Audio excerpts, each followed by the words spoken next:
자, 부동산 개발 파트하고 있죠. 부동산 개발 파트는 3문제에서 4문제 정도가 출제가 됩니다. 그래서 이제 부동산 분석의 책에, 자, 요게 이제 우리가 요번에 시험 문제, 감정평가 시험 문제, 그 개론 문제 나왔는데, 분석의 책입니다. 자, 책을 본다면, 자, 이렇게 보시면 돼요.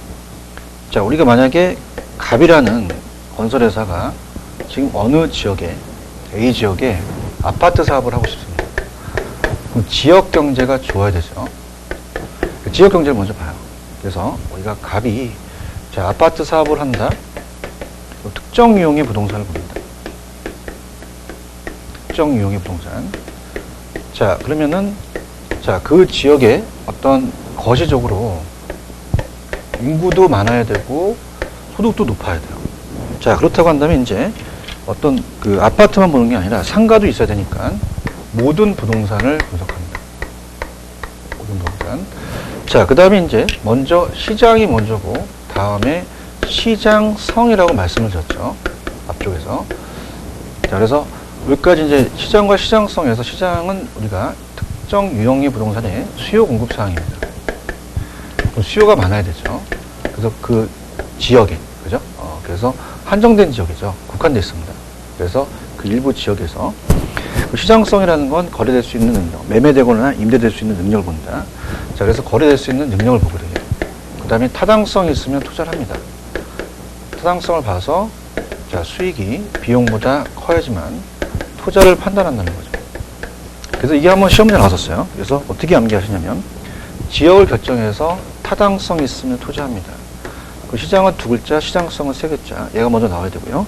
자, 포함관계는, 자, 우리가 뒤에 있는 건 앞에 걸 포함해요. 시장 분석은 그 안에 지역 경제가 있다는 거죠. 그래서 우리가 어떻습니까? 이렇게 해서 이제 암기를 하시고요. 자, 전체적으로 봤을 때, 자, 우리가 앞쪽에 요거까지만 끊었을 때는 시장 분석입니다. 전체. 시장 분석이라는 건 뭐냐면, 박스에도 있지만, 자, 여기는 이제 아직은 돈 되는 게 아니라 시장의 채택 가능성을 얘기해요. 채택 가능성을 보고, 자, 두 번째는 이제 어떻을까? 자료를 수집합니다. 자료를 모아서, 자료를 수집해서 그 자료에 대한 정보를 우리가 요 타당성, 투자, 우리가 경제성 분석에 넘기죠. 그 경제성 분석이라는 자체는 우리가 이 정보를 제공한 그 타당성 분석에 대해서 투자를 한다는 자체는 돈 되는 거예요. 자, 이건 수익성 여부죠. 자, 수익성 여부를 판단해서 수익이 있으면 투자를 하겠죠. 그죠? 이렇게. 그래서 이런 식으로 간다는 거. 그래서 한번 읽어보시고요. 자, 넘기시면 이제 세부적으로 한번 가볼게요. 자, 지역 경제서부터 자, 세부적으로 간다면, 자, 지역 경제는 모든 부동산이라는 거 중요하고 거시적으로 판단하죠. 그래서 그 지역의 고용, 소득 다 봅니다. 자, 시장 분석은 어떻게 돼요? 일정 지역의 단위가 중요하죠. 일정 지역. 그래서 일정 지역의 단위로 한정된 거죠. 그래서 국한되지 않는다면 틀리겠죠. 특정용의 부동산에 대한 수요 공급을 분석합니다. 자, 여기 이제 시장 분석이에요. 시장 분석이고, 그 다음에 이제 이 시장의 세분화와 어떤 그 차별화를 이제 보는데, 나중에 이제 이거는 마케팅에서도 수요와 이제 세분화와 차별화가 있으니까 그때 가서 했고요. 그 다음에 밑에 가시면 시장성이에요. 시장성은 특정 부동산에 대한 개발 사업에 대해서 우리가 시장 흡수율과 분양 임대 실적인데, 시험 문제는 특정 부동산에 대해 수요 공급 사항을 분석한다고 나왔었어요. 그 다음 타당성은 개발 사업을 전제로 해서 우리가 투자로부터 자금을 끌어당길 수 있는 충분한 수익이 있는지를 초점 맞추고, 자, 그게 타당성이 있다면 투자에 대한 최종적인 결정을 하겠죠. 자, 그 다음에 시장 분석과 경제성 분석이라는 게 있습니다. 그죠? 시장 분석을 먼저 한 다음에 밑에 개발 사업이 안고 있는 여러 가지 물리적, 법적, 경제적, 사회적 제약 조건을 고려해서 분석한 다음에 특정 개발 사업에 대한 개발자가 투자 결정을 하기 위해서 필요한 모든 자료를 제공한다 그랬죠. 경제성 분석에. 그 다음에 시장 분석의 역할은 그냥 참고하세요. 잘 안 나오고요. 시장 분석의 구성 요소도 그냥 이것도 아직까지는 출제가 되진 않았는데, 여러분이 그냥 그 순서만 이제 보신다면, 자, 시장 분석을 할 때, 자, 어떻습니까? 우리가 먼저, 지역 분석, 도시 분석부터 해야 되죠. 그 다음에 지역 도시 분석을 하고요. 그 다음에 부지가 속해 있는, 자, 어떻습니까? 그 근린 지역, 그죠? 그래서 근린 분석을 합니다. 인근 지역 분석, 근린 분석을 하고, 그럼 부지 분석을 한 다음에 수요가 있으면 공급을 하잖아요. 자, 그럼 우리가 수요 공급이라는 자체는, 자, 우리가 이 수요 공급을 넘겨서 묶어보세요. 자, 만약에 이제 수요 공급이라는 자체를 묶어주면, 자, 수요 공급이라는 파트는 여러분 생각하실 때, 우리가 수요 공급을 분석한다는 것은, 어때요? 그 시장성이 있느냐, 없느냐. 그죠? 그래서, 그 수익이 있느냐, 없느냐를 분석하는 게 아니라, 거래되느냐, 안 되느냐를 분석하기 때문에 시장 분석에 들어가죠. 자, 그 다음에 이제 구체적으로는 이제 갈 필요는 없습니다. 여기는 이렇게 출제 빈도가 낮기 때문에 그냥 들어보시면, 자, 지역 도시는 전체적인 거예요. 국가 경제 지역에 미치는 영향이고, 뭐 경제 기반, 나중에 배우시겠지만, 이제 지역에 대해서, 우리가 LQ라는 걸 아마 입시교수 때 배우셨잖아요. 경제 기반. 그 대구가 섬유산업 특화되어 있다. 이거는 다 지역 분석에서 한다. 그래서 소득 수준, 고용, 이런 것도 다 보는 거죠. 그 다음에 이제 근린이라는 것은 개발 자장 부지에 둘러싸고 있는 인접지의 미시적 상황을 분석하기 때문에, 이거 어떻습니까? 지방 경제가 부지에 미치는 영향이죠. 그래서 우리가 지금 지역이 교통 체계를 전체를 분석한다면, 이건 교통의 흐름만 다 분석하는 게 아니죠. 그 다음에 위에가 지역 분석이 어떻습니까? 우리가 자체적으로 인구에 대한 전체 분석을 한다면, 여기는 인구의 특성만 이렇게 해서 좀 세부적으로 간다. 그 다음에 근린이니까 서로 미래의 경쟁 가능성을 또 따져보는 거죠. 자, 부지라는 건 자체의 부지를 분석합니다.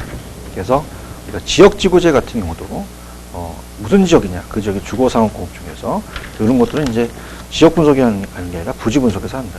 그 다음에 접근성, 고객들의 접근성 같은 게 중요하기 때문에 보고, 그 다음에 크기, 모양, 토지에. 근데 편익시설이라는 자체는 공공서비스나 전기 상하수도예요. 매각에 개발되려면 그런 것들이 공급돼야 되죠. 그 다음에 이제 수요가 있어야 이제 공급을 하겠죠. 수요는 우리가 어떻습니까? 거기 보시면 유효수를 또 파악해야 되고, 자, 앞으로 살려는 사람들의 인구 분석, 경쟁력, 그 다음 공급이라는 것은 뭐 공실이나 임대료, 이런 것도 이제 본다. 이렇게 보시기 바랍니다. 자, 경제성은 어때요? 경제성은 밑에 보시면은 그 시장 분석의 결과로 인해서 자료를 가지고 투자 결정을 하는 거죠. 그래서 경제성 분석은 좀 어때요? 비용, 뭐 세전 현금 수지, 이런 투자 결정에 영향을 줄 수 있는 것들이기 때문에 우리가 보시면 됩니다. 그래서 우리가 5가지 요거는 다 시장 분석에 들어가고, 자, 얘는 돈 되는 것이다. 이렇게 해서 나눠질 수가 있는데, 보통 우리가 요 순서대로에 대한 게 가장 출제 빈도가 높고요. 특히 앞쪽에 시장성이 흡수율 분석을 여기서 한다 했잖아요. 그죠? 그래서 여기서 미래에 대한 흡수율을 파악하는 게 목적이다. 자, 그렇게 정리해 두시면 됩니다. 자, 그 다음에 이제, 자, 우리가 예전에 361페이지는 아마 앞에 22강에서 제가 다뤘어요. 여기 꼭 체크를 하시고요. 그 다음에 민간 자본 유치 사업 방식. 그래서 민간에 대한 자본 유치 사업 방식이 362페이지가 요즘 출제 빈도가 높아요. 그래서 민자 유치라는 얘기 들어보셨잖아요. 자, 그래서 이 영어로 되어 있는데 영어 자체를 이제 제가 해설을 하면서 우리가 갈 건데요. 자, 여기는 이제 조금 여러분들이 이제 그 자체적으로 내용에 대해서 또 나와 있긴 하지만 제가 이제 그 교재로 가시면은 365페이지 가시면 좀 해설을 좀 해놨어요.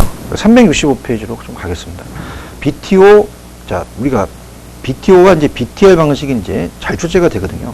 그래서 이제 이 민간 투자 사업 방식, 그래서 365페이지 가시면 그 박스로 정리를 해 주시는 게 좋아요. 그래서 그 박스가 좀 잘 돼 있거든요. 그래서 이제 민자 유치한다는 얘기 많이 들어오시잖아요. 그래서 정부가 공공시설, 도로, 철도, 학교, 기숙사가 너무 돈의 비용이 많이 들어가니까 민간 자본을 유치합니다. 민간 투자 사업 방식입니다. 자, 이거 잘 떠요. 요새. 민간. 이것도 별표를 한 2개 정도 쳐놓으세요. 민간 투자 사업 방식. 잘 나옵니다. 투자 사업 방식. 자, 그러면 이제 시험 문제는 BTO와 BTL에 대한 방식이 많이 출제가 돼요. 2가지에 대한 비교. 그래서 맨 밑에 이제 BTL이라는 게 있잖아요. 그래서 BTL이라는 게 먼저 나오고, 그 다음에 BTO가 나왔습니다. 시험 문제. 그 다음에 작년에도 이제 2가지를 가지고 비교했는데, 이 2가지에 대한 비교가 상당히 중요합니다. 그래서 첫 번째 BTO라는 자체는 빌드 트랜스포. 우리가 빌드라는 건 민간이 건설한다는 거예요. 트랜스포는 기부 체납한다는 얘기 들으셨죠? 오퍼레이터는 운영하고, 자, 우리가 이 직접 민간이 운영을 한 다음에 BTL 방식은 안정적으로 정부한테 사전적으로 수익률을 보장받으면서 임대해 주는 거거든요. 자, 그럼 BTO라는 자체는, 자, 갑니다. 사업 시행자가 SOC, 자, 지금 365페이지 하고 있죠. 자, SOC 시설을 건설합니다. 건설, 빌드. 건설해서 자 이거를 소유권을 주무관청에 양도하죠. 정부에 양도가 이제 트랜스퍼 양도한다. 자 그 다음에 사업 시행자에게 일정 기간 시설 관리 운영권을 이제 부여합니다. 자 운영 오퍼레이트. 자 그래서 이거는 이제 우리가 그 시설의 운영 방식으로서 기존의 대부분 국가 이 관리 사업인 BTO 방식으로 이제 추진이 됐는데요. 우리가 이거는 이제 시험 문제 수익형이에요. 오퍼레이트. 그래서 이제 지출 문제 뭐가 나왔었냐면 자 고속도로나 터널이라고 나왔습니다. 고속도로하고 터널. 자 그래서 우리가 어떻습니까? 보통 민자 유치에 대한 그 터널 같은 데는 하이패스가 안 돼요. 그래서 우리 교통카드를 많이 찍으실 거예요. 그건 그러니까 우리가 어떻습니까? 민간이 운영하는 거거든요. 그래서 이건 민간이 운영하기 때문에 넘겨보시면은 제가 페이지 366페이지 조금 자세히 해놨죠. 박스 보시면은 BTO 방식은 이 통행을 하게 되면 고속도로, 터널, 최종 그 수요자한테 사용료를 부과합니다. 투자비를 해소하죠. 투자비 해소가 최종 사용자의 그 통행료예요. 그럼 민간에 대한 수요 위험 부담이 가려운 게 자, 앞으로 이제 어떻게 될지 몰라요. 그 통행사 하는 사람이 수요 추정이 어렵다는 얘기죠. 자, 개미 색깔이 한 말이 안 지나간다. 위험합니다. 그래서 나오는 게 이제 BTL 방식이거든요. 그래서 BTL은 365페이지 맨 밑에 BTL이라는 게 있잖아요. 그 BTL 방식은 우리가 이 건설하고 양도까지는 맞는데 운영이 아니라 임대해줍니다. 정부한테. 그럼 우리가 사전적으로 임대를 받기 때문에 사전에 대한 우리가 수익률이 보장이 되는 거죠. 자, 이거는 이제 우리가 이 공공이에요. 공공시설, 학교라든지 대학교 이제 국립이 되겠죠. 그래서 뭐 서울대학교라든지 대학교 학교 우리가 건물이라든지 또는 기숙사, 군대 아파트 같은 게 됩니다. 자, 이런 것들은 이제 정부한테 리스해 주거든요. 맨 밑에 가시면 자, BTL 방식은 정부가 선정한 분야에서 민간 사업자가 자금을 투자해서 공공시설을 건설합니다. 빌드, 건설. 그 다음에 정부의 소유권을 이전해요. 오퍼레이트. 자, 우리가 그 이전, 트랜스퍼. 그 다음에 대신 일정 기간 동안 시설의 사용 수익 권한을 획득한 정부로부터 임대를 받습니다. 리스죠. 그래서 BTL을 찍으셔야 됩니다. 자, 밑에 나와 있는 거는 뭐 좀 구분하시면 되고요. 그렇다면은 넘기시면은 BTL 방식은 학교에 이제 최종 수요자한테 사용료 부과로 투자비를 해소할 수 없죠. 또 뭐 지나가는 사람한테 학생한테 야 너 돈 내놔 그럴 수 없잖아요. 정부의 시설 임대료로 미리 사전에 안전한 수익률을 보장받습니다. 그러면서 민간의 수요 추정에 대해서 앞으로 얼마만큼의 수요자들이 왔다 갔다 할 것인지는 알아도 되죠. 그래서 3번에 위에 가시면 정부가 적정 수익률을 반영해서 임대료를 산정 지급하게 되므로 사전에 목표 수익률 실현을 보장합니다. 그래서 이는 시민들로부터 이용 수입이 부족할 경우 정부 재정에 보조금을 지급해 사후적, 자, 이 BTO는 사후적이거든요. 적정 수익률 실현을 보장하는 BTO와 구별이 된다. 자, 이렇게 해서 보시면 돼요. 다른 것들은 여러분이 그냥 한번 보시면 되거든요. 그래서 보통 BTO 방식은 군 주거시설 이런 것들이 이제 거의 사용된다. 그렇게 보시면 됩니다. 자, 그 다음에 이제 그 전 페이지 가시면 자, BOT라는 게 있죠. 다른 것들은 이제 순서가 나와요.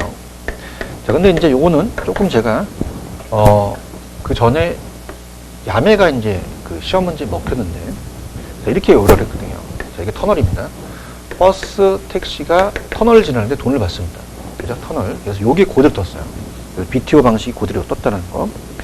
자, BOT라는 것은 자 어떻습니까? 사업 시행자가 SO 시설을 건설, 빌드.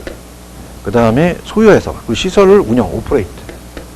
운영하고 나중에 계약 기간 종료 시에 시설 소유권을 주무관청에 양도한다. 바뀌었죠. T하고가. 이렇게 보시면 돼요. 그 다음에 이제 BOO라는 것은 자, ON이 이제 중간에 보유거든요. 그래서 자, 사업 시행자가 SO 시설을 건설해서 빌드 건설하고 자, 그거를 사업 시행자가 당해 시설의 소유권을 갖고 시설을 운영합니다. 자, ON이라는 건 소유죠. 소유하고 운영한다. 그냥 그렇게만 가져가시면 돼요. 그 다음에 이제 맨 마지막 BLT라는 게 있죠. 자, BLT라는 것도 빌드는 이제 건설입니다. 사업 시행자가 SO 시설을 건설해서 그 다음에 일정 기간 동안 시설을 주무관청에 리스합니다. 리스하고 리스의 종료 후 소유권을 주무관청에 양도하죠. 이렇게 해서 찾아내시면 돼요. 그러니까 우리가 이 두 가지 비교하고 그 다음에 얘네들은 순서를 갖고 찾아내시면 충분히 맞출 수가 있습니다. 자, 그 다음에 자, 우리가 그 다음에 페이지를 넘기시게 되면 자, 우리가 이제 중요한 파트가 있어요. 그래서 부동산 유효 활용에 대한 방식이다. 제가 이렇게 넣는데요. 자, 이게 민간 개발 방식입니다. 민간 개발 방식. 그래서, 이 자체적으로 공용 개발과 민간 개발이 있는데, 민간 부동산 개발 방식 갑니다. 자, 민간에 대한 부동산 개발 방식도 별표를 한 3개 정도 쳐놓으시면 됩니다. 자, 이건 나올 가능성이 높아요. 366페이지. 그래서 이제 맨 처음에는 우리가 자체 개발 사업하고 지주공동 토지신탁형, 그 다음에 넘기시면은 컨소시엄이라고 4개로 나누거든요, 보통. 그래서 컨소시엄이 있다 이렇게 나누고, 그 다음에 이제 신차지 방식 같은 경우는 우리가 이제 지주공동에 들어가요. 그래서 이제 제가 369페이지로 가시면 요약을 해놨어요. 그래서 우리가 어떻습니까? 민간 개발에 대한 것이, 그 공용 개발이라는 자체는 앞쪽에서 배웠잖아요. 넘기시면 이제 공용 개발이라는 자체는 그 밑에 제가 공용 개발의 앞쪽에서 왜 환지 방식과 특지이 어떻습니까? 매수 방식에 대해서 했기 때문에 충분히 여러분들이 이해하실 거라고 보고요. 그 다음 요약 강의는 이제 제가 다 했으니까 그건 여러분들이 이제 눈으로 보시면 되고, 자, 일단 들어가 볼게요. 자, 먼저 자체 개발 사업이라는 게 있어요. 자체 개발 사업. 자, 자체 개발 사업은 지가 알아서 다 하는 거예요. 자, 그래서 자, 갑이라는 토지 소유자가 토지도 제공하고요. 토지도 제공하고 자금도 지가 돼요. 모든 이익 기속 주체는 자기가 되죠. 그래서 사업 추진 속도 빠른데 위험도가 높습니다. 그래서 이 방식은 토지 소유가 사업 계획을 하고 직접 자금을 조달해서 통상적으로 가장 많은 형태입니다. 그래서 일단 내용을 보시면 자기가 다 알아서 한다는 거고요. 그 다음에 장단점을 가시면은 모든 이익이 모두 토지 소유자한테 돌아갑니다. 사업 시행자의 의도대로 추진이 가능하며 사업 수행 속도는 빠른데 위험이 매우 크죠. 자금 조달 부담이 크고요. 그래서 나온 게 이제 지주공동입니다. 그래서 자체 개발 사업과 지주공동을 우리가 비교해서 나온 적이 있었어요. 자, 지주라는 건 이제 토지 소유자를 줄여서 제가 그냥 토소라고 얘기할게요. 자, 토지 소유자가 토지만 제공합니다. 토지만 제공하고, 자, 개발업자 또는 우리가 뭐 시공사가 우리가 건설회사가 될 수 있죠. 건설회사가 자금을 대요. 그럼 나중에 이거에 대해서 나눠 먹거든요. 지주공동은. 그럼 얘와 반대로 지주공동 사업은 어때요? 토지 소유자와 개발업자가 부동산 개발을 공동으로 시행합니다. 그래서 토지 소유자는 토지를 제공하고 개발업자가 개발의 노하우를 제공해서, 자, 이건 가장 큰 게 뭐예요? 이 지주와 그 개발업자가 분산했잖아요, 위험을.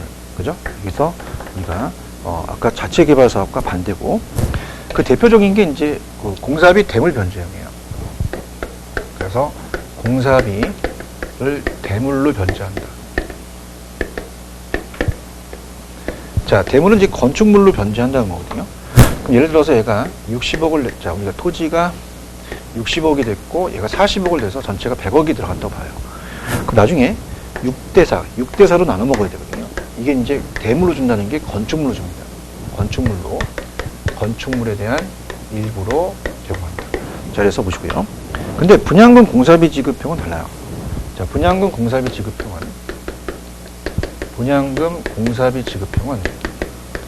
자, 아까는 대물로 줬는데 분양 수익금으로 공사비를 지급합니다. 자, 그럼 100억짜리에 대한 그 투입됐던 것이 200억의 분양 수익금이 났어요. 그 200억을 자, 6대4로 나눠 먹어야 된다는 거죠. 그죠? 그래서 우리가 어떻습니까? 620이 120억과 428, 80억으로 나눠서 120억, 80억으로 나눠 먹는 거죠. 그래서 이건 분양금에 대한 수익금을 받아서 그 토지 소유자가 사업을 시행하면서 건설업체의 공사를 발주하고 공사비 지급, 분양 수익금을 나눠 먹는 겁니다. 통상적으로 자금 동원 능력이 없는 개인이 많이 사용해야 되죠.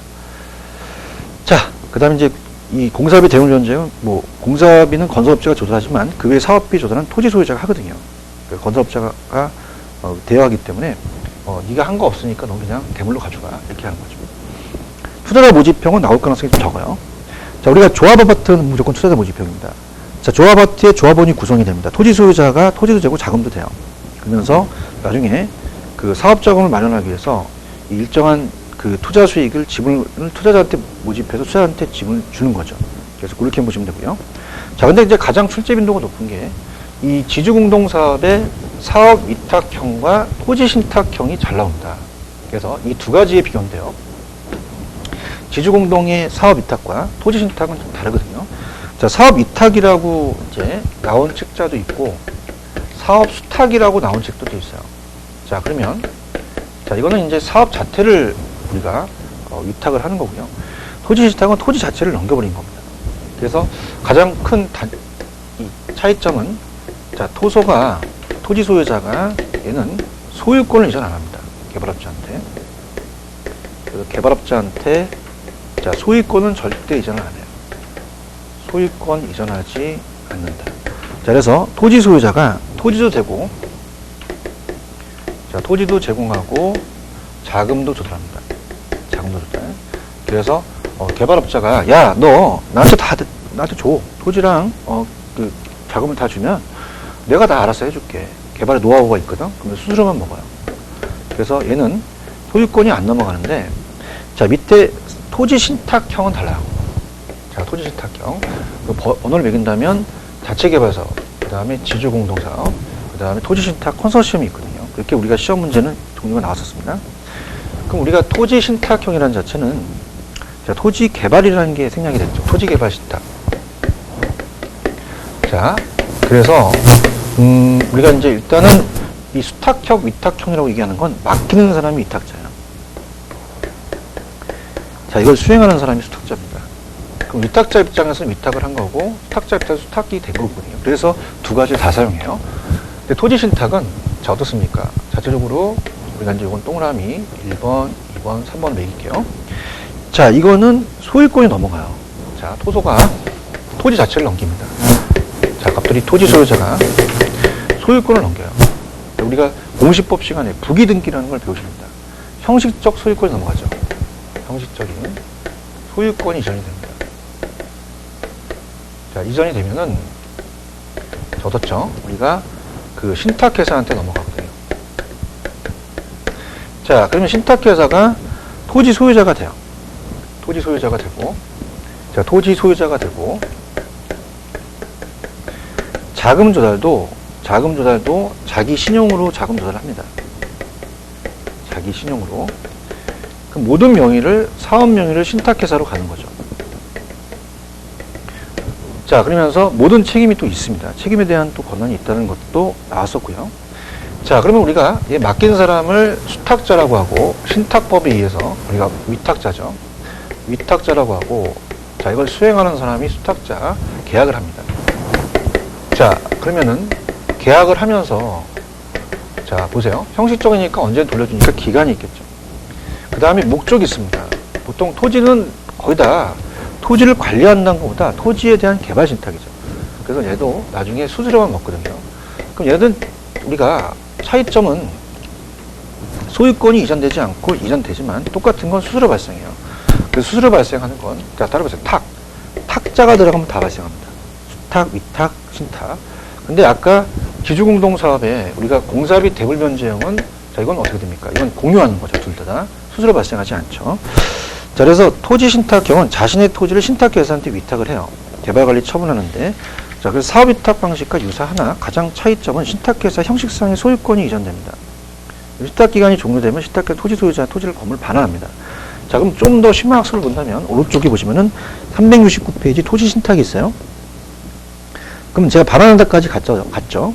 근데 토지 신탁 방식은 확정된 배당. 우리가 이제 그 신탁회사가 수익증권을 발행해서 이 수익자, 보통 토지 소유자한테 넘겨요. 그러면 그거에 대해서 나중에 그 수익증권자한테 확정 배당이 금지되고 실적 배당을 주거든요. 사업 실패로 인한 수익 감소 위험도 일부는 이제 토지 소유자한테 부담한다는 이렇게 됩니다. 자, 그 다음에 이제 시험 문제가 등가 교환 방식, 사업 수탁 방식은 밑에 아까 했잖아요. 건설협력금이나 공동빌딩 건설 방식 잘 안 나옵니다. 그 다음에 컨소시엄은 그냥 간단하게만 우리가 자체개발 사업 지주공동 토지신탁 컨소시엄이죠. 네 번째는 컨소시엄이라는 자체는 우리 시험 문제 당연히 법인끼리 컨소시엄 한다는 얘기 들어오셨잖아요. 그럼 대규모 사업에 사용되어 있고요. 법인끼리 갑니다. 법인간이야. 토지 소유자간이 아니죠. 이렇게 잡으세요. 그럼 아까 자체개발 사업은 혼자서 하다 보니까 모든 이익을 자기가 다 먹는데, 자, 컨소시엄은 나눠 먹어요. 그래서 우리가 영종도 개발할 때 그 컨소시엄으로 했습니다. 대규모로. 그래서 법인이 주관사, 법인이 협력사가 돼서 대륙을 협력 사업을 하겠죠. 그래서 낙찰받기 위해서 컨소시엄 법인으로 이제 법인명으로 가는데, 자, 자체 개발 사업은 모든 이익은 자기가 해서 사업 수익도 빠르지만 위험이 큽니다. 근데 컨소시엄은 어떻게 돼요? 여럿이서 하니까 위험을 분산시킬 수 있죠. 그래서 어때요? 그 안정적인 높지만 여러 법인끼리 이해 조정이 문제가 발생합니다. 자, 사공이 많으면 배가 산으로 갈 수도 있죠. 그래서 그렇게 본다는 거야. 자, 등가 교환 방식이라는 게 368페이지 있습니다. 자, 요게 등가 교환이에요. 자, 등가 교환 방식은 대표적인 게 공사비 대물 변정입니다. 그래서 자, 60억과 40억을 댔으면 등가 같은 가격으로 교환해서 나눠 먹는 거죠. 너 건축물 60% 가져가.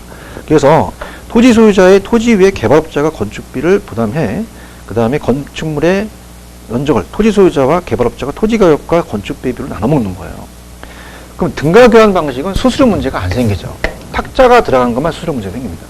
그래서 얘네들과 비교해서 나섰어요. 자, 그럼 등가 교환 방식은 이제 우리가 지주 공동 사업으로 이제 들어가고, 자, 신차지 방식은 딱 한 번 출제가 됐습니다. 그래서 이거는 여러분이 페이지를 370페이지 넘기시는 게 더 좋아요. 그래서 우리가 신차지 방식도 지주 공동 사업에 들어간다고 얘기를 합니다.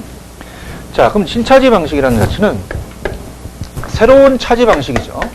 옛날 차지 방식이 아닙니다. 차지라는 것은 일본말로 이제 땅을 빌린다는 얘기인데요. 자, 들어보세요. 자, 토소가, 토지 소유자가, 자, 우리가 을돌이한테, 개발업자한테, 자, 차지는 땅을 빌린 겁니다. 소유한 게 아니죠. 그래서 임차권을 넘겨서 네 마음대로 하라 그래요. 그럼 여기다 건물을 짓고요. 자, 얘 마음대로 건물 지어서 분양해서 차지건물로 분양을 한 다음에, 자, 우리가 금융을 또 자금도 자기가 대고 그러면서 건설을 한 다음에 나중에 이제 임차인한테 임대료를 받죠. 그럼 땅을 빌렸으면 땅에 대한 임대료를 줘야 되잖아요. 그게 지대입니다. 고액의 지대가 지불돼요. 자, 그러면서 계약이 종료되면 땅을 빌렸기 때문에 토지는 무상으로 반납하고 건물은 시가로 양도하거든요. 자, 근데 구차지 방식은 어떻습니까? 옛날에 권리금을 그냥 줬어요. 차지인이, 빌린 사람이. 그래서 차지권을 설정해서 차지인이 비용을 부담해서 건축한 다음에 건축물을 분양하거나 임대해서 수익을 취합니다. 민법상 차지권이라고 얘기를 하는데, 자, 그럼 어떻습니까? 이 신차지 방식은 처음에 아무것도 안 나가요. 그래서 신차지는 차지 계약할 때 권리금을 주고받지는 않습니다. 그런데 땅을 빌렸기 때문에 중간에 고액의 차지료가 지불되죠. 그래서 하나의 공동사업으로 배분한다는 겁니다. 그럼 차지 계약은 땅을 빌렸기 때문에 토지는 무상으로 반환하고 건물은 시가로 양도한다. 자, 그렇게 가셔야 됩니다. 자, 그러면 앞쪽에 368페이지 내용이 들어올 거예요. 그래서 신차지는 부차지처럼 처음에 체결할 때 권리금을 주고받지 않는다. 토지 소유자의 고액의 지대가 차지 계약 중에 들어가죠. 그럼 실질적인 어떤 이익 배당으로 가고, 그 다음에 나중에 토지는 무상으로 반환하고 건물은 시가로 양도한다. 그렇게 보시면 됩니다. 자, 그래서 개발 파트가 가장 유력해요. 그래서 그렇게 보시면 되고요. 그래서 이번 강의가 이제 36강 하고요. 37강은 이제 관리 파트입니다. 37강은. 37강 파트는 그렇게 출제 빈도가 높진 않아요. 그래서 관리 파트는 한 문제에서 두 문제 정도?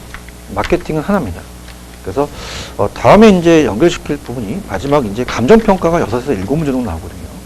그래서 이쪽 파트 지금 했던 거, 자, 이번 시간에 했던 것만 좀 정리하고 마무리하겠습니다. 자, 우리가 중요했던 건 여러분이 그제 봤던 지금 36강에서는 우리가 357페이지 부동산 분석 체계예요. 그래서 순서 알아두시고요. 각각 그 내용 알아두시고, 특히 시장 분석은 앞에 3개고 뒤에가 경제성, 시장 2글자, 경제성 3글자, 이렇게 해서 정리해 두시고요. 그 다음에 이제 어떻게 돼요? 이 민간 자본 유치라는 BTO와 BTL, 그래서 페이지 366에 가시면 BTO와 BTL 방식 꼭 비교를 해 두시고, 그 다음에 다른 것도 그 순서대로 찾는 게 나오거든요. 그 다음에 자, 우리가 민간 부동산 개발 방식, 그래서 369페이지 나와 있는 체계도를 가지고 자체 개발 사업과 지주공동 비교. 지주공동은 공사비를 대물로 주냐, 분양금 공사비 지급형으로 분양금 수익금을 주냐, 사업위탁형과 토지지탁형은 사업 방식에 대한 것은 유사하나 소유권이 이전 안 되고 소유권이 이전된다. 자, 그 다음에 어떻습니까? 이 자체적으로 토지 소유자가 토지를 재고 자금을 조달하지만 신탁회사, 수탁자가 자금을 조달한다. 학이 붙으면 수수료가 붙는다. 그렇게 해서 등가 교환 방식은 공유한다. 수수료가 발생하지 않는다. 그렇게 정리하시면 됩니다. 자, 이렇게 하고요. 자, 여기까지 마치고 다음 시간은 개발 파트 하도록 하겠습니다. 자, 여기까지입니다. 수고하셨습니다.